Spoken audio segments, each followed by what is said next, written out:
Independence Day sa Marawi. Ito'y sa kabila ng bakbakan sa nasabing lungsod. Tuloy pa rin ang paggunita ng Independence Day sa lungsod. Pero nagkaroon umano ng pagsabog sa kasagsagan ng pagtaas ng watawat sa Pilipinas. Kung ano ang kabuuang detalye ng report na yan, alamin natin mula sa report ni RH09, Sunny Casulla.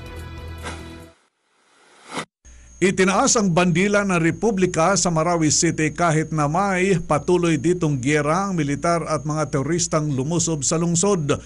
Nagtipo ng mga official community leaders, mga residente at militar sa flagpole area ng Marawi City Hall para sa pagtataas dito ng bandera ngayong araw ng kalayaan.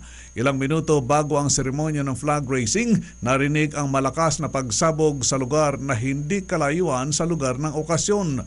Nagpapatuloy ang airstrike ng mga eroplano at helicopter ng Air Force sa mga lugar na okupado ng terorista sa Marawi. Hindi napigilan ng ilang opisyal at sundalo ng AFP ang maluha habang itinataas ang bandila at tinutugtog ang pambansang awit. 58 sundalo na ang namatay sa may 3 linggong bakbakan sa Marawi para durugin ang mga teroristang lumusob at umukupa sa ilang lugar sa lungsod.